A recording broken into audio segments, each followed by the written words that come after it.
Hello, my dear friends. This is Rabbi Yaakov Wolbe, and this is the Parsha Podcast. And this week, I'm speaking to you from north of the border.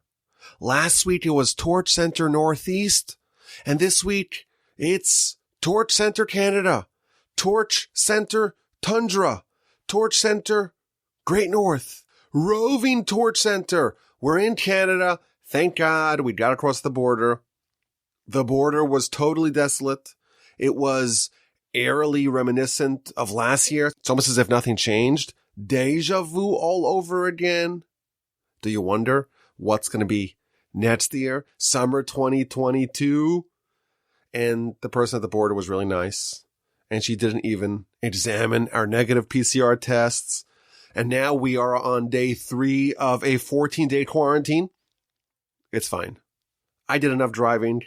I'm okay. We'll spend some quiet time over here.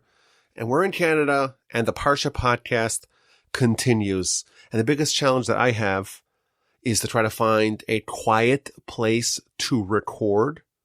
I actually toyed with recording inside my van. I don't know if that's a violation of my quarantine. I don't know. But what I actually ended up doing is trying to bribe my kids to be quiet. Let's see how long that lasts. It's the Parsha Podcast. It's a double Parsha. It's the final installment of the Book of Numbers, of the Book of Bamidbar. We're about to hit the stretch run. Next week is the Book of Devarim. For some reason, Parshas Devarim is one of the hardest ones for me every year. But that's next week. This week is a double Parsha of Mattos and Masei. And let us begin. In our Parsha, we read about the accidental murderer and the city of refuge and the sanctuary city. And this is featured 3 times in the Torah. In our Parsha, Parshas Masei, the second of our double Parsha. In Parshas Va'eschanan, Deuteronomy chapter 4. In Deuteronomy chapter 19, Parshas Shoftim as well. We read about it. And the story is like this. If someone commits a murder, so if it is an intentional murder in the first degree, well, that's a capital crime. But if it is an accident, if it's an accidental murder, then the person must go into exile. The person must move to the city of refuge and remain there until the death of the Kohen Gadol, until the death of the high priest. Now, if the accidental murderer leaves the city of refuge before the high priest dies, then the relative of the victim, the vengeful relative, can kill the accidental murderer without any repercussions. Just to stay in the city of refuge, the sanctuary city, there he's safe. If he leaves, he is vulnerable to being attacked by the relative of the victim of the accidental murderer. Now, what exactly is a city of refuge? So the Torah tells us that there are 6 designated cities, 3 on the east bank of the Jordan, and 3 in Israel proper. And they are equidistant from each other so that the accidental murderer is never too far from the city of refuge. Plus, there are also 42 Levite cities that also double as cities of refuge. And there's some slight differences between the two, but those 42 cities as well can be a place where the accidental murderer can escape to. The Talmud actually tells us that the top of the altar can perhaps also serve as a refuge for the accidental murderer. But when we speak about the city of refuge, we're most often referring to these 6 cities that an accidental murderer must relocate to in the event that they kill someone accidentally. Now, these cities are otherwise regular cities. There's other people who live there as well. And they have to have the amenities of a regular city. It has to have a good water source. It has to have a good economy. And it has to have a decent population. But it cannot be too big of a metropolis because then the vengeful relative would go there perhaps often. And the Talmud tells us that to clear the paths to the city, it has to have well-marked directions and signposts so that the murderer can flee there and know where they're going. And the Rambam, when he talks about the cities of refuge, he tells us that there cannot be any obstacles leading to the city. There can't be any valleys or mountains or rivers. You got to make bridges to go across, and you have to have signs everywhere. If you're an accidental murderer, here is where you run to the city of refuge. And the Talmud also tells us that you have to make this city livable, both from a physical perspective and from a spiritual perspective as well. The verse tells us, this is actually featured in Parshas Va'eschanan, Deuteronomy 4:42, that an accidental murderer flees to one of these cities and lives. So these cities have to be livable. Says the Talmud, they also have to be livable spiritually, meaning that if a person has to go into exile, they have to go to the city of refuge, and they're a student of a great rabbi who's teaching him Torah, well, this person needs Torah for their life as well. And the city has to be livable. So therefore, the rabbi has to move to the city too. Because living without Torah, is that really life? And thus, the accidental murderer has to bring the yeshiva and the great rabbi with him. Today, perhaps we could say that so long as you have data and bandwidth and you're able to download the podcasts, maybe the rabbi would not need to move there with you. Moreover, we're told in the Talmud that the city has to be a righteous city. It has to be a city that has elders. And the accidental murderer moves to the city. And once you're in the city, you cannot leave. And even if there is a mitzvah to be done outside the city, if there is testimony that only you know, you cannot leave the city to testify about it. And even to save a life. If there is a war, if there is a building that collapses, if there is a tsunami that sweeps into town and you need people to go find survivors, if there's a fire, it doesn't matter, you cannot leave. Even if the entire nation needs the services of this accidental murderer, he is not allowed to leave the city until the death of the high priest. Now, we read in the book of Deuteronomy that Moshe designated 3 cities on the east bank of the Jordan to serve as sanctuary cities, and Joshua designated the 3 other cities on the west side of the Jordan once the land of Israel, the land of Canaan, was conquered. And we're told that even though the 3 cities that Moshe designated were not operational until all 6 were designated, nevertheless, Talmud tells us that Moshe, he loved to do mitzvos, and he jumped on the opportunity to do even a partial mitzvah. Even though you cannot prepare all 6 cities, because after all, Moshe died on the east side of the Jordan, nevertheless, there was an opportunity to do a partial mitzvah, and Moshe, says the Talmud book of Mattos, page 10a, loved to do mitzvos, and therefore he seized the opportunity and he separated these 3 cities. Now, in addition, we're told that in Messianic times, there will be 3 additional cities that are going to be added, bringing the total number of sanctuary cities to 9, 3 on the east side of the Jordan, 3 on the west side, and 3 to be designated in the future. This is the law of the city of refuge in a nutshell. Let's examine this mitzvah a little bit deeper. Because when we examine it, we find that there are several strange things about this particular mitzvah. For one, we're told that the accidental murderer must remain in the city of refuge until the death of the high priest, until the death of the Kohen Gadol. What exactly is the connection between the accidental murderer and the death of the high priest? Now, truth be told, this question was asked before, and there are various answers given. Our sages tell us that the Kohen Gadol, well, he is the one who brings atonement for the entire Jewish people. He is the one who makes the lives of the Jewish people long by earning the nation expiation and atonement and forgiveness. The Kohen Gadol ensures that we live long. This accidental murder, He killed someone. He killed one of his brethren. And even though it was an accident, nevertheless, he represents the shortening of life, and therefore it is inappropriate for these two people to live together, the one who makes the lives of others long, and the one who makes the lives of others short. They're totally incompatible, and therefore they have to remain separate. Only once the Kohen Gadol dies can the accidental murderer be released. That is one idea featured in our sages. The Talmud tells us another idea, another angle of this, that the Kohen Gadol has some degree of culpability for the accidental murder. Why? Says the Talmud, he should have prayed, he should have beseeched God for mercy on behalf of the people of his generation.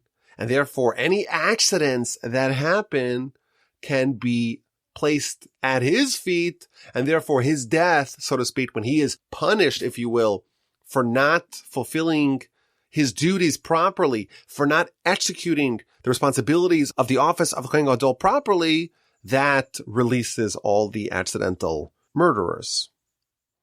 Now, the Kabbalists, they say something really interesting, perhaps a bit mystifying too. They say that the soul of the Kohen Gadol is almost like a clearinghouse for all the souls that were in limbo. If you have someone who was killed accidentally, it wasn't their time to go. And their soul is kind of in limbo. It is hanging in balance, and the soul has no respite until the death of the Kohen Gadol. And therefore, the crime, if you will, of the accidental murderer is not resolved until the soul of the deceased kind of moves on to the next stage with the death of the Kohen Gadol. What that means, I don't know. It's very Kabbalistic, but let us continue. Now, I had what I consider to be an interesting observation. It seems to me that there is a conspicuous overlap between the accidental murderer and the Kohen Gadol.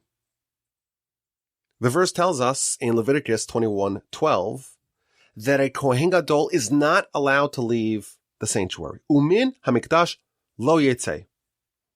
Now, there's a dispute. Does that mean that he can literally not leave the sanctuary? Or perhaps it means that he cannot leave the purity and the sanctity of the high priest. But regardless, isn't it interesting that both the accidental murderer and the Kohen Gadol are, to a certain extent, sequestered, isolated completely? The accidental murderer is not allowed to leave the city of refuge under any circumstances. And the Kohen Gadol is not allowed to leave the sanctuary or the sanctity of high priesthood under any circumstances. And they do indeed leave at the same time. When the Kohen Gadol's watch has ended, when he finally gets to leave the sanctuary, when he dies, the accidental murderer leaves the city of refuge as well.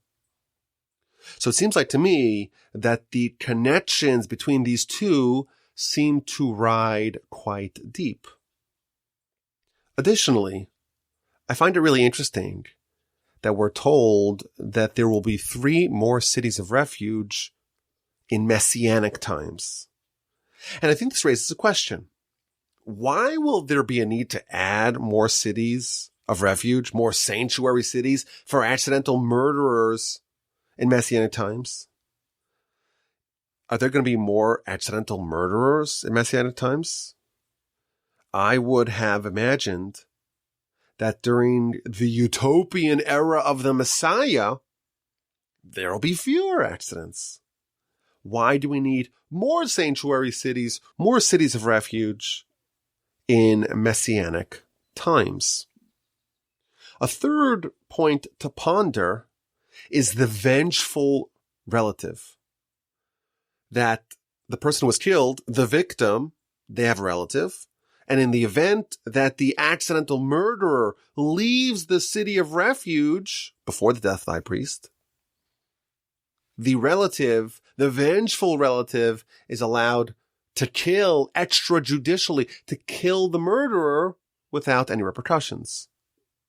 Now, the Talmud tells us in the book of Sanhedrin, page 45b, suppose the victim does not have any relatives. Who is the vengeful relative? So I would have thought, well, if there are no vengeful relatives, then the accidental murderer has nothing to worry about. You could leave the city of refuge, and there are no relatives of the deceased. You could leave without being scared, without being worried that someone's going to come and pounce upon you and kill you. But the Talmud tells us that actually, in the event that the victim has no relatives, the court will appoint a relative, so to speak, even though they're not related, who can kill the accidental murderer without repercussions should he leave the sanctuary city. Now, what do we make of that? And I think in general, this entire subject is somewhat foreign to us. And as we always try to do, we ask the question, hey, if this is a mitzvah we cannot do, we don't have a Jewish system of laws in place, we don't have cities of refuge, we cannot fulfill this law, is there anything for us to learn? Under our current circumstances, what do we make of the accidental murderer, of the city of refuge, running away, waiting till the Kohen Gadol dies, spending your time in the city? What do we make of this? Is there anything for us to learn here? So I want to suggest a new approach. Now, before we begin, I want to make it clear. I don't think this is the only way to view this subject. I don't claim that this is the simplest interpretation of the subject. I am fully hereby acknowledging that this is a novel and homiletical approach. You have been warned. Let's begin. Moshe designated the 3 cities on the east bank of the Jordan that will serve as cities of refuge. And even though they won't be functional until Joshua designated the other 3, nevertheless, Moshe set aside the first 3 cities. Why? So, we already quoted the Talmud earlier. Moshe was preternaturally voracious in getting mitzvos. The Talmud compares him to someone who loves money and is never satisfied with money, and he grabs what he can. Moshe loved mitzvos and was never satisfied with mitzvos, and any opportunity that he had to do another mitzvah, he ran and he said, you know what, this is only a partial mitzvah. I'll do what I can. And he designated the 3 cities on the east bank of the Jordan. Now our sages give us another reason why Moshe designated the 3 sanctuary cities. The Midrash tells us that Moshe had a special affinity for this mitzvah in particular. Why? Says the Midrash, Moshe dedicated himself to this mitzvah. Why? Because someone who enjoys a dish knows what it tastes like. Moshe is someone who knows what the dish of a city of refuge tastes like. Why? Because when he killed the Egyptian, all the way back in the beginning of Exodus, Moshe grows up in Pharaoh's palace. He gets a little older and he goes out to inspect the well-being of his brethren, and he sees an Egyptian man striking a Hebrew man of his fellow, and he kills him. And the next day, Moshe's crime is discovered, and he has to flee. And he runs to a sanctuary city. He runs to Midian. And now God says, hey, this is going to be not just by you, this is going to be applied by many other murderers. And Moshe says, I love this mitzvah. I connect with this mitzvah. I understand this mitzvah from experience. Moshe killed the Egyptian. and he had to escape into exile, and he went to Midian. And because Moshe himself went to a city of refuge, therefore he dedicated himself specifically to this mitzvah. Now, the Kabbalists say something really wild. And as always, whenever I talk about what the Kabbalists say, I make the disclaimer that I don't really know what this means, but I'll say it anyhow. Because after all, we're in the Torch Center North, the Torch Center Tundra. It's the summer. If you're listening to the Parsha Podcast, you deserve a little spice. So here we go. The Kabbalists tell us that Moshe was a reincarnation of Abel. And the Egyptian man was a reincarnation of Cain. And thus when Moshe killed the Egyptian man, that was revenge for the first homicide, and thus it was appropriate. However, it was a bit premature. There was something questionable about what Moshe did, and that's why he needed to be exiled. And in fact, the Kabbalists point out that the verse says that you should make these cities of refuge so that a murderer can escape to there, Shama, to there. The word Shama, if you scramble the letters, is the same letters as the word Moshe, because Moshe was the first one who did this. Now, in a more granular level, the Kabbalists tell us that parts of Cain's soul were distributed in the Egyptian that Moshe killed, in Jethro, Moshe's father-in-law, and in Korach, Moshe's first cousin, and the person who made a claim on Moshe's leadership. And Moshe killed the Egyptian, and Jethro, he was able to remove the aspect of Cain that was within him and became righteous and converted. And Korach, he was swallowed up in the ground in a way reminiscent of what happened to Abel, that Abel was swallowed up in the ground. So that's a little bit of a Kabbalistic twist on what's happening over here. Moshe is killing the Egyptian man, and on a certain level, on some sort of spiritual plane, this is a way of rectifying the first homicide when Cain killed Abel. And obviously this is very advanced stuff here that the Kabbalists are telling us. But regardless, there is an astonishing idea in this midrash. On a certain level, to a certain extent, the first accidental murderer was Moshe. And the first city of refuge was when he escaped to Midian after murdering the Egyptian man who was striking the Hebrew man of his brethren. How intriguing. Now, how old was Moshe when he went out to his brethren and killed the Egyptian man? So opinions differ. Some say 12, others say 20. But regardless, it was many, many decades later when Moshe returned, aged 80, to begin the Exodus and to save the nation. Moshe thus remained in the quote-unquote city of refuge for a very long time.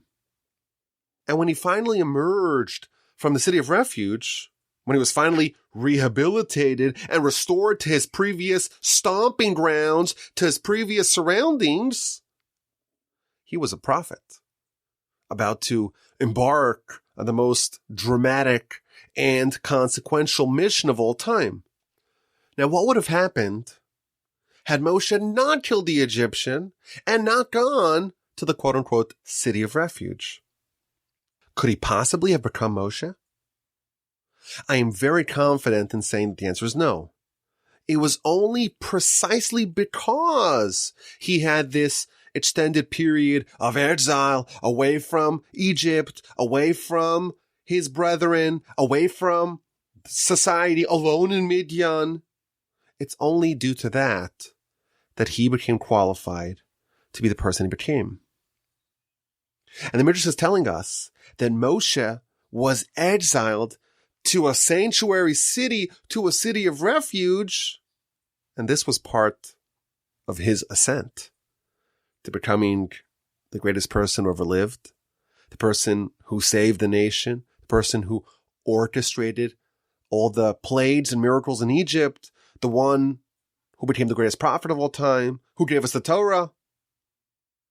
Evidently, the concept of going into exile, of the sanctuary city, of the city of refuge, it's much more than just punishment for someone who committed manslaughter.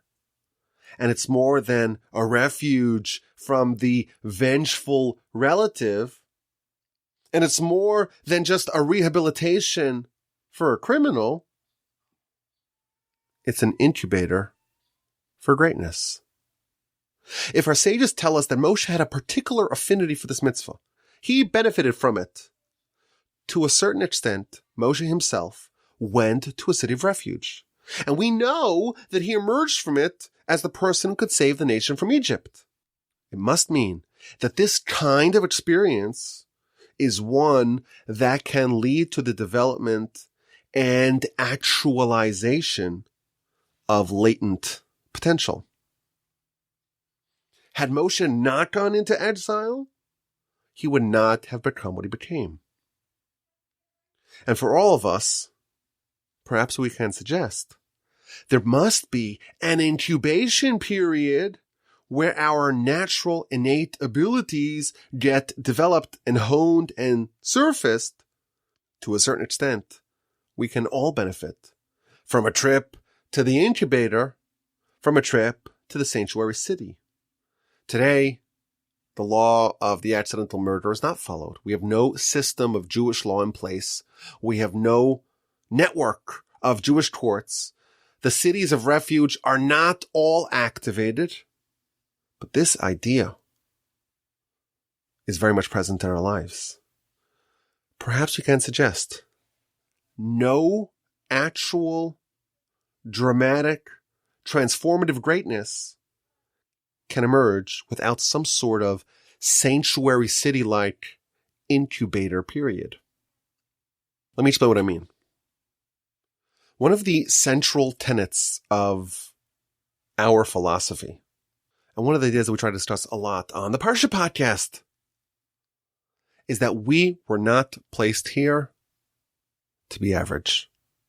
The Almighty demands that we become big, that we become special. And each and every one of us are given extraordinary tools and abilities that, developed and actualized properly, can result in us becoming special. When we start off, we're raw, we're undeveloped, we're potential. The city of refuge concept, of course, it's a punishment, it's a salvation, it's rehabilitation, but it also functions as an incubator to help someone develop themselves into the person that the Almighty created them to become. And today, we don't have actual cities of refuge. We don't have actual sanctuary cities, at least not the way they're defined in the Torah. But I think we can all benefit from this aspect of the ancient sanctuary cities. All of us can benefit from having a period of incubation where our skills, where our abilities, where our talents can develop and flower. And I think if we study exactly what is done to this person, what situation are they placed in, I think we see perhaps how indeed our own abilities can be surfaced, can flourish. So the person who killed accidentally is sent to the city of refuge and is given everything that they need to live and flourish. But their world shrinks. His world narrows. There is a certain degree of constriction. You cannot leave the boundaries of this city. There's a certain elimination of perspective. There's a certain narrowing of possibilities. There's a certain intense focus on a much smaller scale. I think this applies to anyone that wants to become great in anything. If you want to be the world's greatest tennis player, or pianist, or writer, or you want to become whatever it is, in any area that you want to develop, you need to focus on that. You need to concentrate on that. You cannot become a generalist, a jack of all trades, someone who tries and tests everything. Let's test this for a little bit. Oh, it doesn't work. Let me test that for a little bit. Oh, that didn't work either. And you test a million things, and then you have a lot of exposure, but it's all an inch deep and a mile wide. There's a certain elimination here of options, a certain constriction of perspective, and you focus in on one thing, and you eliminate a lot of other things, and that is a condition where the abilities that you have can indeed surface. There's also an element of hard work done in obscurity. Whatever's done in the city of refuge is done away from the crowds. It's removed from others. There's no glory. There's no accolades. There's no plaudits, no honors, just hard work. And it's very meaningful and personally gratifying, but others are unaware of it. You are laboring in obscurity, preparing for the big stage. Moshe wasn't just twiddling his thumbs in Midian, waiting to be called up to the big leagues. He was working himself. He was developing himself. He was becoming the person that would qualify to lead the nation out of Egypt. And in the sanctuary city, in the incubator, you can never leave. There has to be consistency. You have to stay in this world, and you can't leave it, and the accidental murderer is not even allowed to leave to save a life. But when the time is ripe, what emerges is something that has matured and developed and is ready for prime time. You imagine the Jews in Egypt.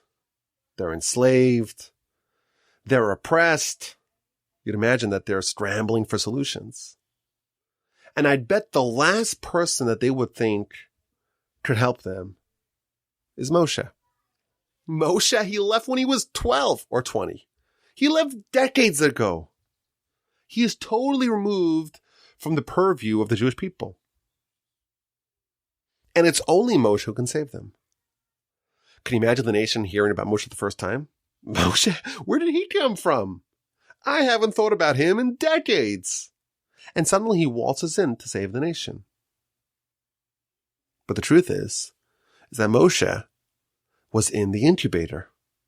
He was quietly growing, maturing, developing, becoming a prophet, becoming great, becoming a giant, priming himself, developing himself into the kind of person who could save the nation.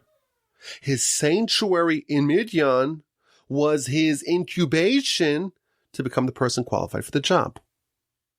And when the time was ripe, Moshe was ready. The Kohen Gadol also needs to stay in the temple. Now, if you think about it, what exactly are the responsibilities of the Kohen Gadol? So he was there, but there were other Kohanim to do a lot of the work. The answer is that the sole responsibility that the Kohen Gadol had to do was the Yom Kippur services. I feel like this is the same model. It's a certain narrowed focus, a certain laser-like focus to be able to concentrate all of your efforts into the most critical national need, namely the securing of national atonement, and to start off another year with a clean slate. Don't leave the temple. Don't busy yourself with too many things. Don't spread yourself thin. Concentrate on that one thing. put all your efforts into one specific powerful point, narrow your focus, abstract away everything else. You can't live everywhere you want. You have to live here and here alone. This is your world. Everything that's outside of that is not something you should focus on right now. The Kohen Gadol is primed for greatness. But to do that, he has to eliminate a lot of those distractions.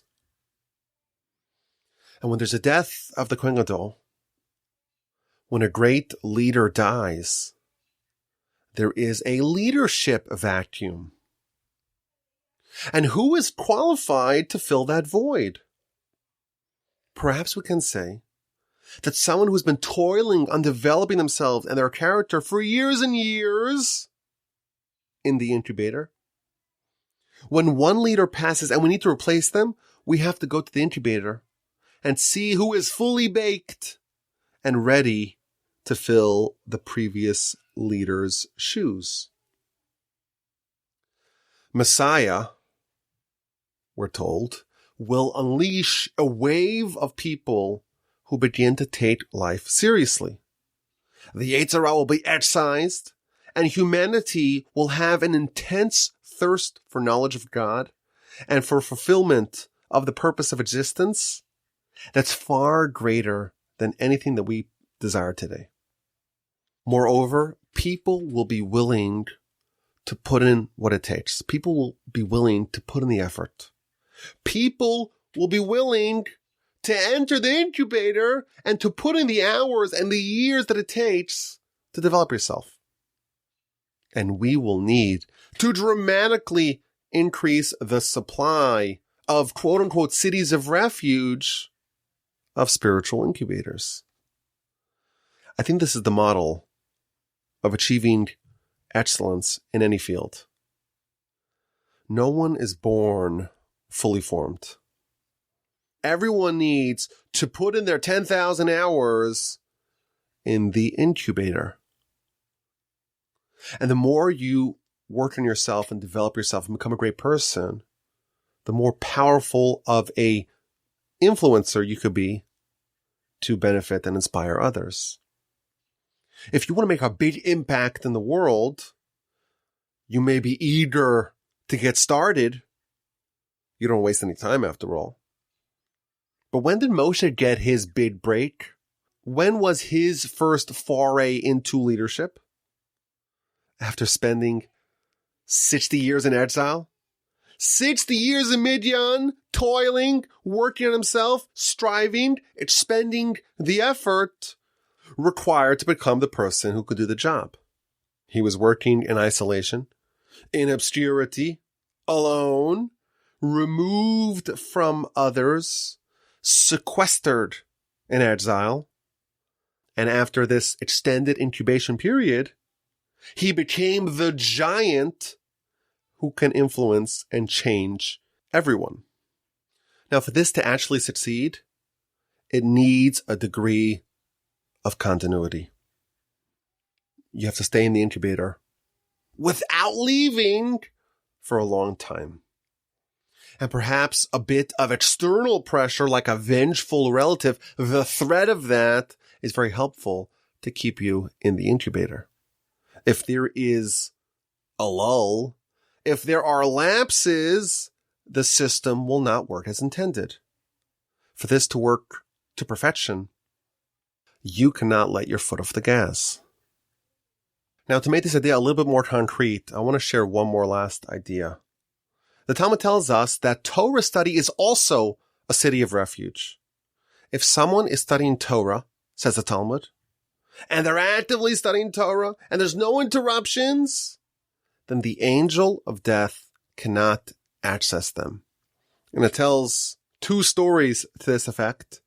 It tells of the great Rav Chisda, who was studying Torah in the yeshiva, and the angel of death came and couldn't take away his soul. And he couldn't get close to him. And he had to stage a distraction. And he went behind the yeshiva and sat on a tree until the tree cracked. And everyone stopped studying for a second. Well, what happened? What was that loud bang?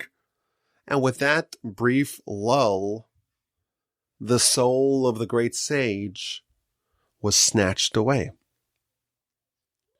A second story furnished by the Talmud is regarding David. David wanted to know when he's going to die. And the Almighty told him, you're going to die on a Shabbos. So David said, okay, I will outfox the angel of death. And every Shabbos, from beginning to end, he would study Torah nonstop. He wouldn't even stop for a second. And the time for David to pass arrived. And again, the angel of death could not get anywhere near him. And again, he had to stage a distraction. And David actually was able to maintain his continuous Torah study. But he went outside to see what was going on while studying. And then he tripped and fell. And when he tripped and fell, he stopped studying for a second. And the angel was able to snatch his soul. Torah study is also a city of refuge. It is the ultimate incubator to develop and actualize your gifts. Perhaps we can say that a well-designed yeshiva is the ultimate city of refuge. It provides protection from all the foreign and dangerous winds in the world at large. You're away from that vengeful relative who wants to kill you. And in there, you learn proper character. You develop yourself. You rehabilitate yourself from all the flaws that you walked in with. It is the ultimate incubator of the latent greatness within you. There's a certain focus and intensity on what exactly you're supposed to do. A certain narrowing of options, commitment, and it is best done with continuity. The great Rabbi Akiva didn't stop after 12 years. He made it a complete, continuous 24-year study session. There were no breaks. It was continuous. And thus he emerged after 24 years. If you have had the great privilege of spending time in a yeshiva, I imagine that you have at least seen glimpses of how transformative such a period of incubation can indeed be. Okay, let's get to this week's A&Q answers and questions. And this week's question comes from the episode of the tribe of Gad, of God, and of Reuven, and half the tribe of Manasseh.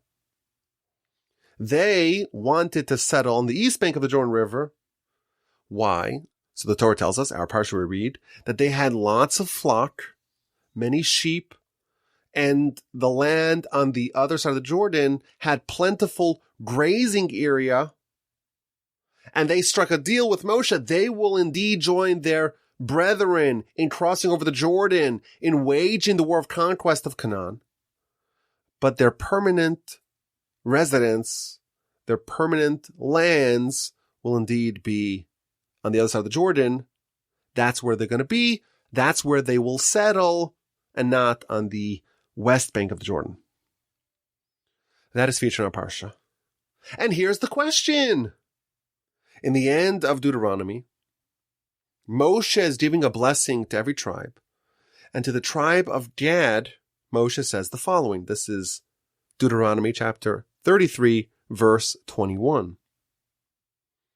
He chose the first portion for himself, meaning that Gad chose a portion, the lands of Sichon and Og, the lands on the east bank of the Jordan, which was the first portion of the land that was conquered by the nation.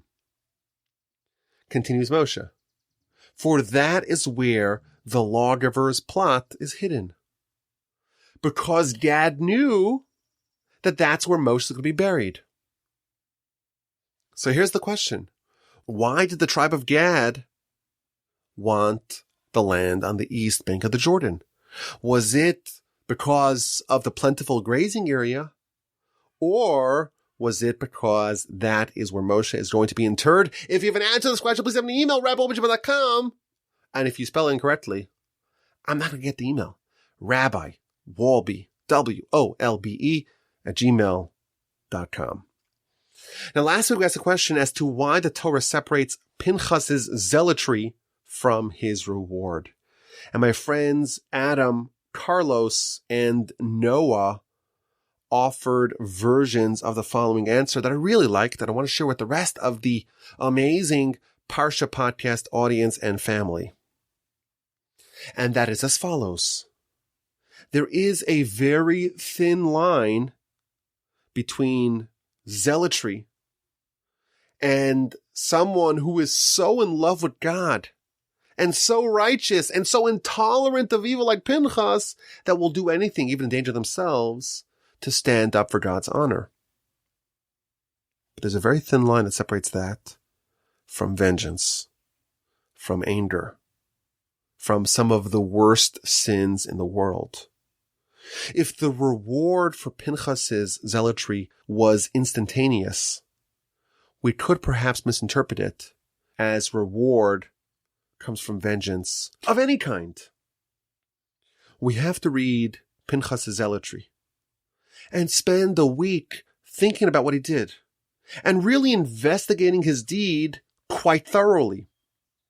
And only then can we conclude that he was totally righteous and deserving of reward.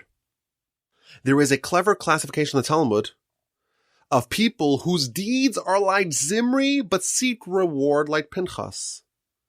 People are often deceived to view themselves as being completely righteous, as acting due to righteous indignation like Pinchas, when in reality they are more similar to Zimri.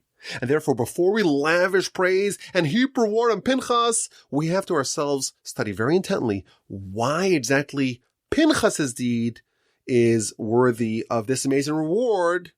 And we should not be so sure that our indignation and our anger and our vengeance is indeed righteous and worthy of reward. Of course, there were many other amazing answers sent in, submitted. And as always, we appreciate that greatly. And now we are signing off from the Torch Center Tundra in Canada on day 3 of the quarantine. I hope you're doing well. I thank you for your listenership. Have an amazing rest of your week and a fabulous, splendid, terrific, superb upcoming Shabbos. And please God, with the help of the Almighty, we will talk again next week.